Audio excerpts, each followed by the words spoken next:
విజయం వెనుక ఉంటుందో మహిళ వెలుగుల్ని పంచి కరిగే కొవ్వొత్తిలా ఆ వెలుగే సత్యం శివం గుర్తిస్తే నీదే జయం ఒక మగువ శాపంతో పసివాడే గగనం ఒక మహిళా శపథంతో పొణికిల్ది భువనం మధురం నీ చరితం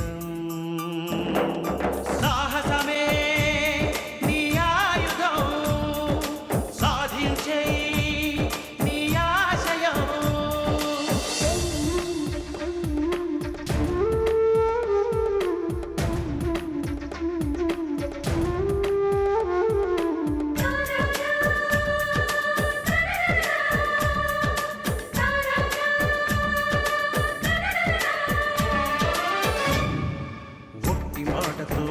నాటికి రాదు రాదు జయము చిత్తశుద్ధితో చెమట ఓచితే అందదా విజయము పిడుగు రాలిన అడుగు ముందుకు వేయుటే ధైర్యము మనసు చూపిన మార్గం మొదలక సాగని పయనము అంతులేనిది నీ సహనము సాటి లేనిది నీ త్యాగము బతుకు బాటలో ఎన్ని వెతుకులాటలో మలుపు మలుపునా ఎన్ని ఆటుపోటులో గెలుపే నీ ధ్యేయం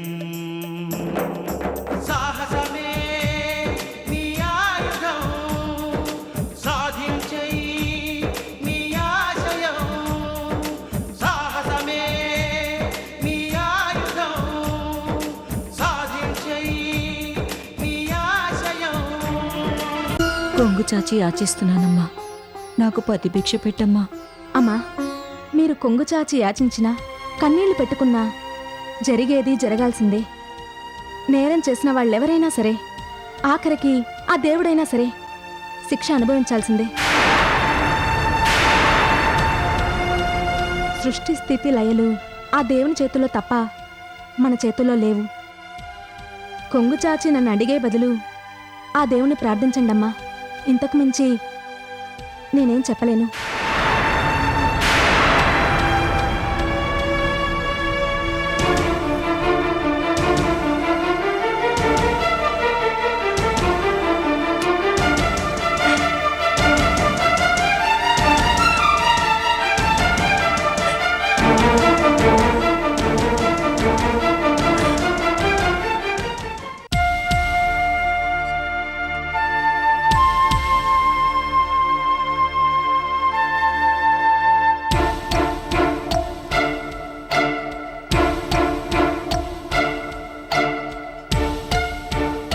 అమ్మా ఇందు పర్లే కూర్చో అమ్మా.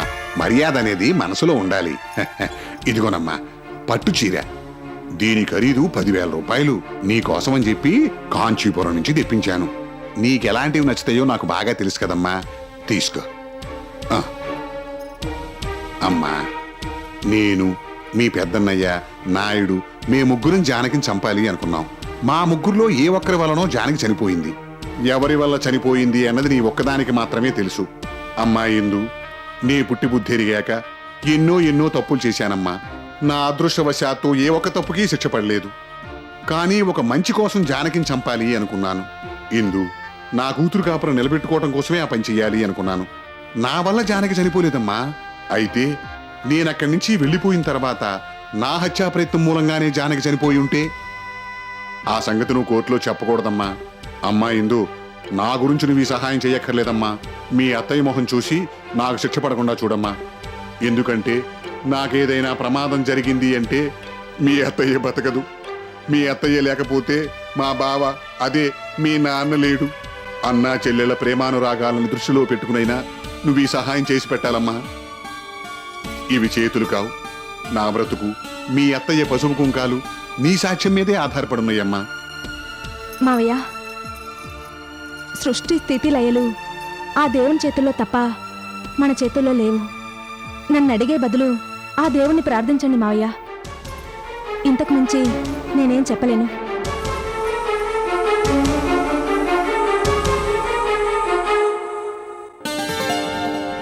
నేను నిన్ను కాపాడటం ఏంటన్నయ్యా?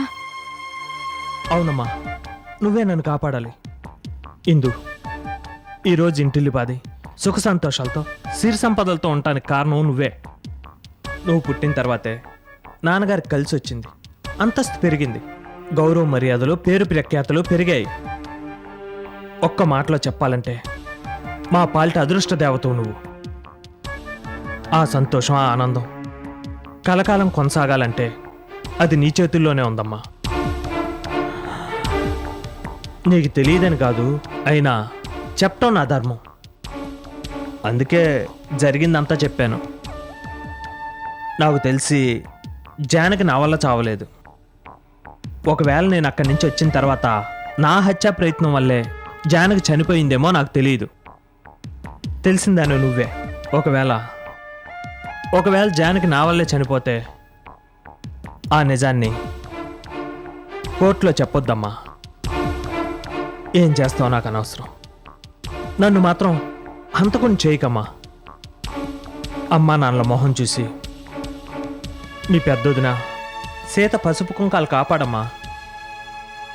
అన్నా చెల్లి అనుబంధానికి మా నాన్నగారు అత్తయ్య నిదర్శంగా ఆదర్శంగా నిలిచారు. అదే ఆదర్శం మన మధ్య కూడా నిలవాలి. నువ్వు నిరూపించాలమ్మా. ఇవి చేతులు కాదు, కాళ్ళు అనుకో. అన్నయ్య, సృష్టి స్థితి లయలు ఆ దేవుని చేతుల్లో తప్ప మన చేతుల్లో లేవు. నన్ను అడిగే బదులు ఆ దేవుని ప్రార్థించన్నయ్యా. ఇంతకు మించి నేనేం చెప్పలేను.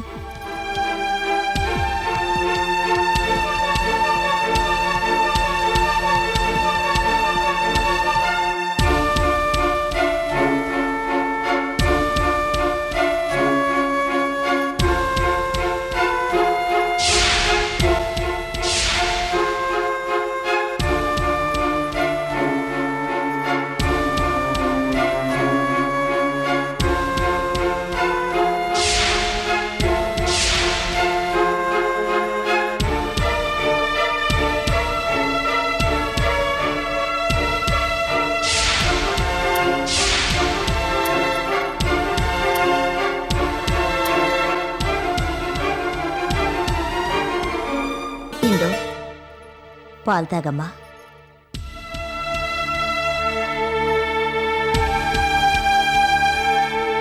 ఇందు, ఏదో ఆలోచిస్తున్నట్టున్నా? ఏం లేదమ్మా.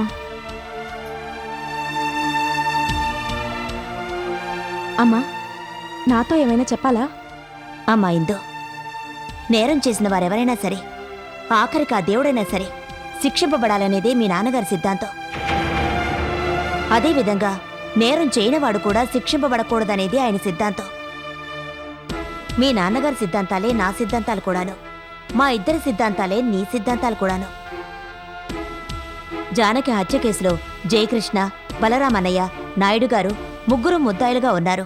అసలు హంతకుడెవరనేది రేపు నువ్వు కోర్టులో చెప్పబోయే సాక్ష్యం మీదే ఆధారపడుంది. ముద్దాయిలు ముగ్గురు నీకు కావలసిన వాళ్లే, ముగ్గురు నీ రక్త సంబంధికులే. ముగ్గురు రక్త సంబంధికులా? ఇద్దరు రక్త సంబంధికులు, ఒకరు కావలసిన వారు. ఈ ముగ్గురులో ఒకే ఒకరు మాత్రమే హంతకుడు. అతను మీ అన్నయ్యే కావచ్చు, మీ మావగారే కావచ్చు, లేక నాయుడు గారే కావచ్చు. ఎవరైనా సరే నువ్వు చూసింది చూసినట్టుగా సాక్ష్యం చెప్పాలి. ఎవరి ప్రలోభానికి లోను కాకుండా, పక్షపాతం చూపకుండా, రాగద్వేషాలకు అతీతంగా ఒక న్యాయమూర్తిలా నిజం చెప్పాలి. ఎట్టి పరిస్థితుల్లోనూ అబద్ధం చెప్పకూడదు. మీ నాన్నగారి గౌరవం కాపాడాల్సిన బాధ్యత నీకుంది.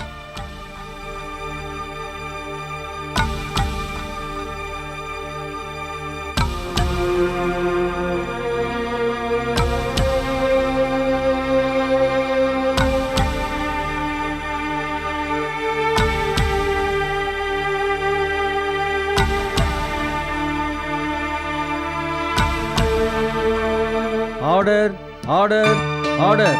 అడబాల జయకృష్ణ, అడబాల జయకృష్ణ, అడబాల జయకృష్ణ.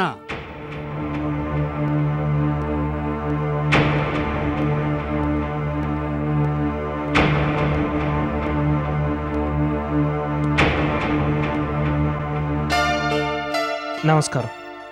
మండపాక బలరాం, మండపాక బలరాం, మండపాక బలరాం.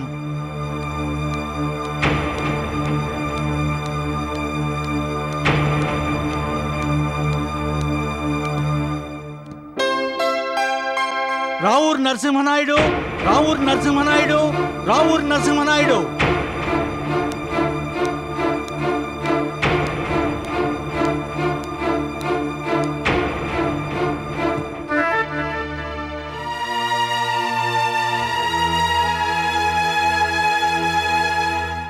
మండపాక ఇందు, మండపాక ఇందు, మండపాక ఇందు.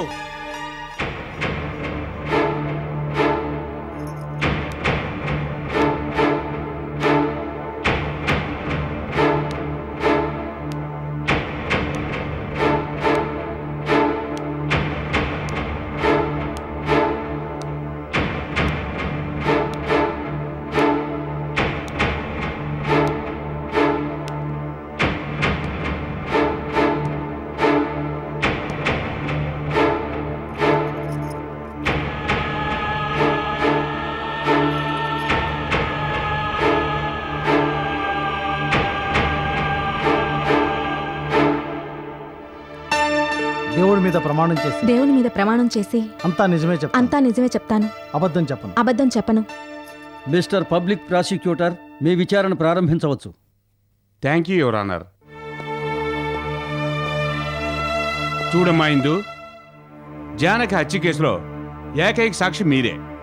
అడబాల జయకృష్ణ, మండపాక బలరాం, రావూరి నరసింహనాయుడు ఈ ముగ్గురు జానకి హత్య కేసులో ముద్దాయిలుగా అనుమానిస్తున్నాం. ఈ ముగ్గురు ముద్దాయిలో మొదటి ఇద్దరు ముద్దాయిలు మీ కుటుంబ సభ్యులే. మూడవ ముద్దాయి మీ కుటుంబ స్నేహితులు. నిష్పక్షపాతంగా, రాగద్వేషాలకు అతీతంగా అసలు హంతకుడు ఎవరనేది నువ్వు బయట పెట్టాల్సి ఉంది. మిస్సెస్ సింధు, ఆ అడబాల జయకృష్ణ జానకిని హత్య చేశాడా?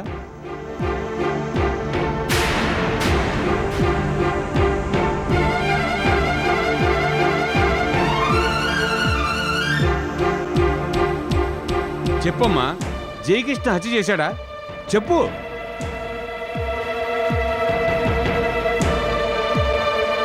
చెప్పమ్మా, జయకృష్ణ హత్య చేశాడా లేదా? అతను చేయలేదు. జయకృష్ణ జానకిని హత్య చేయలేదు. All right. మరి మండపాక బలరాం చేశాడా?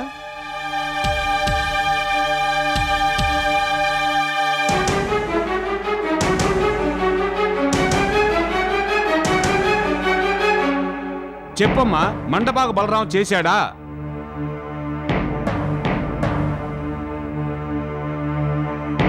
చెప్పమ్మా, మండపాక బలరాం చేశాడా లేదా? ఆయన చేయలేదు.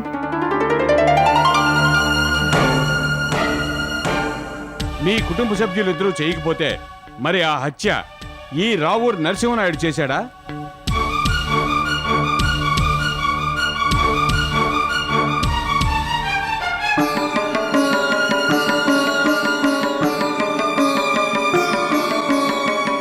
చెప్పమ్మా, అలా మౌనంగా ఉంటే ఎలా? రావూరు నరసింహనాయుడు చేశాడు కదూ?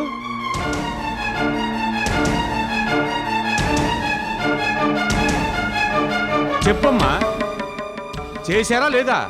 లేదు, ఆయన చేయలేదు.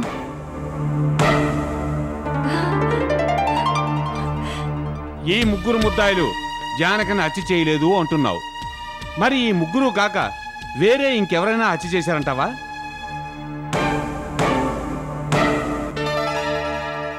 మిస్సెస్ సింధు, ఈ కేసు పూర్తిగా మీ సాక్ష్యం మీద ఆధారపడి ఉంది.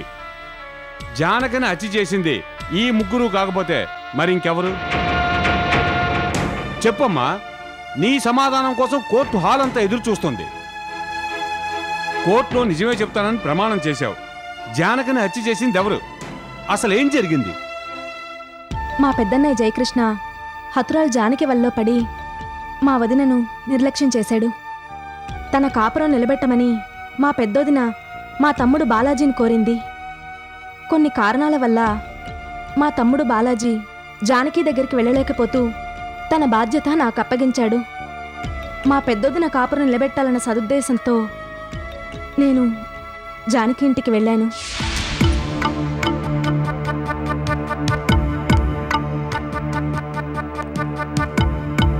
జానకి,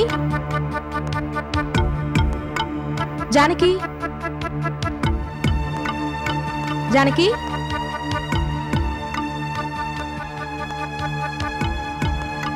జానకి జానకి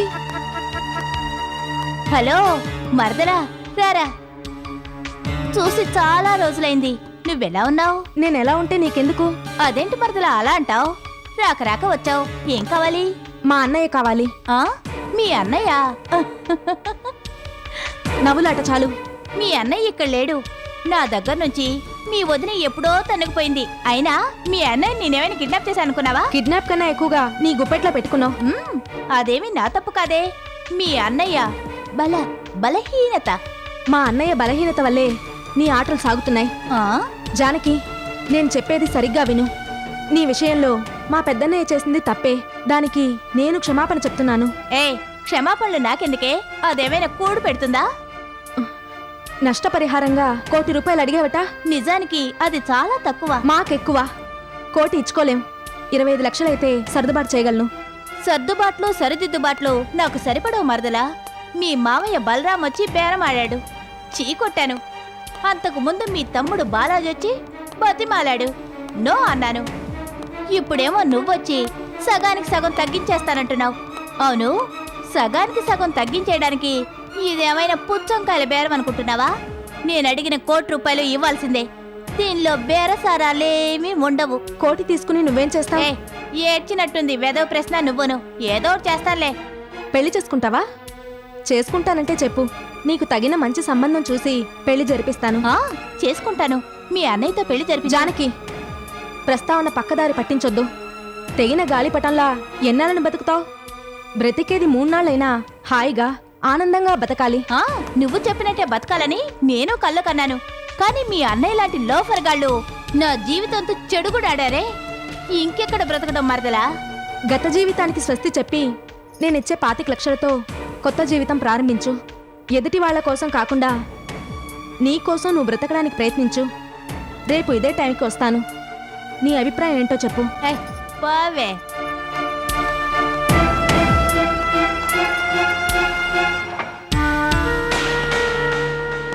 డాడీ రండి.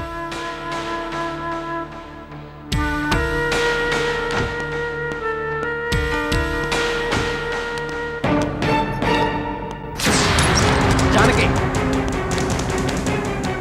ఏమిటి తండ్రి కొడుకులిద్దరూ కలిసి వచ్చారు దేనికి? నీ ప్రాణాలు తీయడానికి.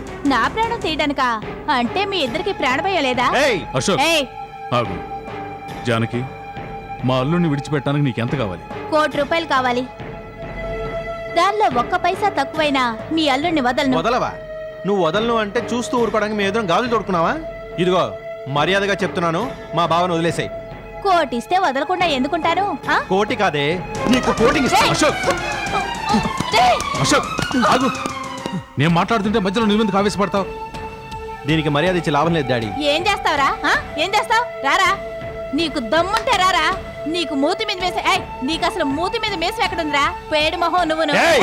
ఏం కూసావు? అశోక్ అశోక్ ఏం కూసావే? అశోక్ అశోక్ వదులు డాడీ, వదులు అశోక్, నా మాట విను. అశోక్ వదులు, వదులు అశోక్. జానకి ఒక మంచి పని కోసం నేను ఏమైనా చేయగలను, ఎంతకైనా తెగించగలను. మర్యాదగా మా అల్లుడిని విడిచిపెట్టు. కోటిస్తే విడిచిపెడతానని చెప్తున్నానుగా. జానకి 1 పైసా కూడా ఇవ్వను. అయితే 1 క్షణం కూడా విడిచిపెట్టను. నా సహనాన్ని పరీక్షించుకో. నన్ను బెదిరించుకయ్యా. జానకి ఆఖరిసారి అడుగుతున్నాను. నువ్వు ఎన్నిసార్లు అడిగినా నా సమాధానం ఇదేరా. పరా పరా ఎంకుశారే నిన్ను చంపే, నిన్ను చంపేస్తానే, నిన్ను చంపేస్తాను.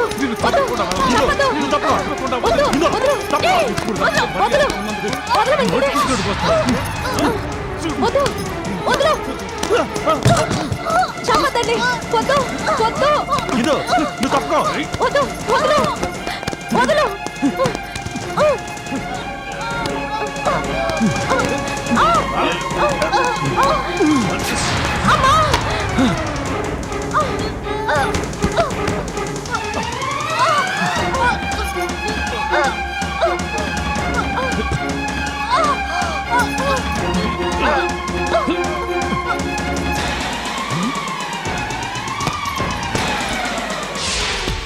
చూడమ్మా ఇందు, మీరు చెప్పిన దాన్ని బట్టి చూస్తుంటే మీరు స్పృహ తప్పడానికి, జానకి మరణించడానికి రావూరు నరసింహనాయుడు అతను కొడుకుని తెలుస్తుంది.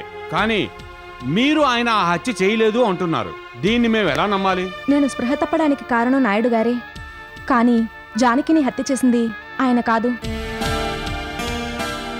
జానకి గొంతు నొక్కి నాయుడు గారు చంపబోవడం నేను స్పృహ కోల్పోతూ చూశాను.